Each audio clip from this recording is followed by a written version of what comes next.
Inside the Indian embassy, a woman suddenly rushed in, begging the staff for help. Please मुझे अंदर आने दीजिए, मैं यहाँ बहुत बड़ी प्रॉब्लम में फंस गई हूँ। कुछ लोग जबरदस्ती धोखे से मुझे बुनेर में फंसाए रखे हुए हैं। कुछ लोग जबरदस्ती मुझे धोखे से बुनेर में फंसाए रखे हुए हैं। वो लोग यहीं आसपास हैं। आप प्लीज मुझे जल्दी से अंदर आने दीजिए। She looked frantic, her eyes filled with terror. Sensing something was wrong, the staff immediately hit the emergency alarm. Gate number 6. The woman pushed further inside, shouting desperately for help. The scene quickly turned chaotic, and at first, the staff suspected she might be a threat, trying to force her out. It wasn't until a diplomat stepped in, promising she would be protected, that she finally began to calm down. Then, under questioning, the woman began to share her story. Her name was Uma, a single mother. Her daughter had been born with thalassemia. In order to afford treatment, Uma had gone to Kuala Lumpur for work. That's where she met Tahir, a Pakistani man who seemed kind and gentle. He often helped her, always attentive. And over time, Uma grew dependent on him, eventually falling into a relationship with him. But one day, she received news from home that her daughter's condition had suddenly worsened, leaving her desperate. Tahir kept reassuring her and suggested taking her to Pakistan, claiming there was a possible treatment there and that she could also meet his family. He even proposed they make their relationship official. For the sake of her daughter and needing someone to rely on, a month later, Uma set out on the journey alone. But when she saw Tahir again, he was nothing like she remembered. His face covered in a thick beard, his expression distant. Tahir? ये क्या हाल बना रखा है तुमने अपना?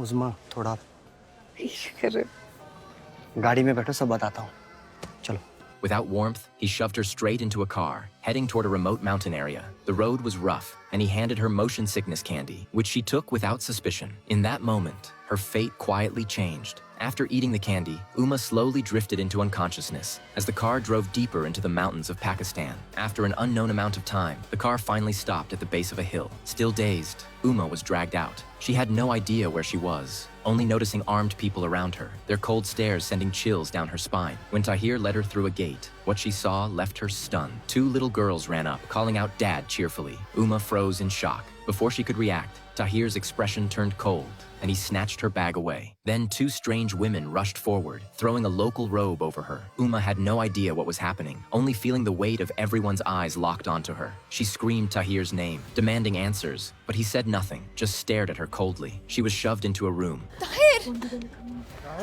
Once inside, several women began changing her clothes. Uma was completely lost. Everything had happened too fast. She had come to meet family, yet ended up here. As the door shut behind her, locked from the outside, the air felt suffocating. She pounded on the door, calling out her boyfriend's name, but no one answered. As Uma slowly calmed down, replaying everything in her mind, she realized she had been deceived. This wasn't a family visit. It was a carefully planned trap. When Tahir appeared again, she rushed at him, demanding answers. This time, he dropped all pretense. तुम शादीशुदा हो? पहले से बच्चे तुम्हारे? मैं प्यार करती थी तुमसे, तुमने धोखा दिया है मुझे मक्का!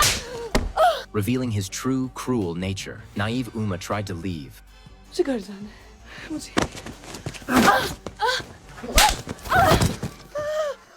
But he blocked her path. He brought out rope, tied her up tightly, and slammed her against the wall. अब यही रहना है तुम्हें समझे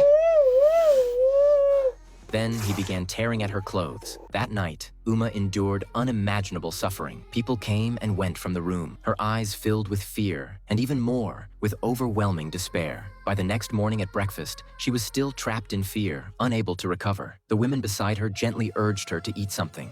Okhra, zanadat ka. When Uma looked up, she saw that their faces and bodies were also covered in scars. Clearly, they too had been tricked into coming here. Over time, they had been forced to accept this life. Soon after, Uma was blindfolded and taken into the yard. It was crowded with people, their eyes scanning her like merchandise at a market. A bearded man stepped forward, inspecting her from head to toe as if she were an object, even examining her feet.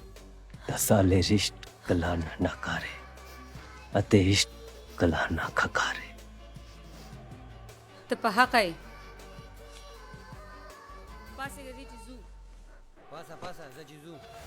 अरूरा खाना शायद है राज़ाक से ये नल रहे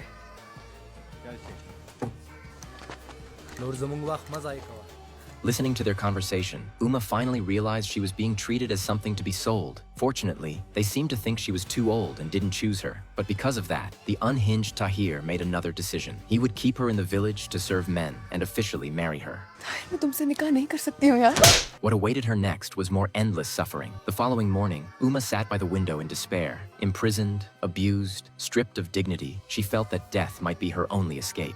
Just then, a single thought hit her, her daughter back home. That little girl was still waiting for her to return. That memory became the only reason she had left to stay alive. At that moment, the door behind her slowly creaked open in the wind. Uma froze in shock, realizing it hadn't been locked at all. Even though fear still gripped her, her instinct to survive pushed her forward. Since it was still early, most people in the house were asleep. Step by step, she carefully made her way outside. To her surprise, the courtyard was completely empty. For a second, it felt like a real chance to escape. She immediately rushed toward the gate.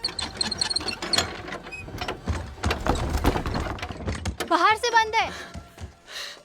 But right then, a girl suddenly appeared and coldly told her it was useless. देखो, बाहर जाके कोई फायदा नहीं है। बाहर भी वैसे ही मरते जैसे इस घर में।